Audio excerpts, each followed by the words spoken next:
किसी को ये बैले डांसर के बारे में पता है? निजिंस्की करके एक बैले डांसर थे। 20th सेंचुरी के सबसे ग्रेटेस्ट बैले डांसर थे वो। उनमें एक क्वालिटी थी, वो नाचते थे ना, जब वो जंप करते थे हवा में, कुछ देर के लिए वो हवा में ठहरते थे, तैरते थे हवा में और फिर नीचे आते थे।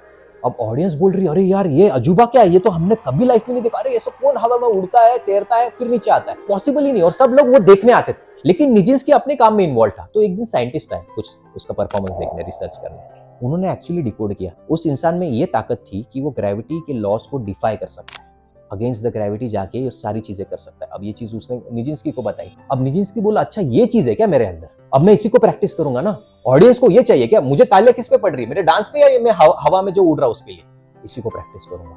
और उस दिन के बाद निजिंस्की कभी परफॉर्म नहीं कर पाया, हवा में उड़ने वाली जादू ही चली गई। क्यों? कॉन्शियस हो गए उस चीज के बारे में और उन्होंने ये देखा कि ऑडियंस को क्या चाहिए। ऑडियंस को ये चाहिए, अच्छा ये मैं यही दूंगा। ऑडियंस ने मुझे नहीं बताना चाहिए क्या करना है, मैं बताऊंगा और उनको एक्सेप्ट करना पड़ेगा क्योंकि मैं खुले दिल से कर रहा हूं, मेरे सबकॉन्शियस से चीजें निकल के आ रही है। कि आपको निजिंस्की नहीं बनना, क्योंकि जब आपको पता चल गया कि आपकी स्ट्रेंथ क्या, आप उसी पे खेल रहे हो, बाकी चीजें भूल रहे हो यहाँ पे।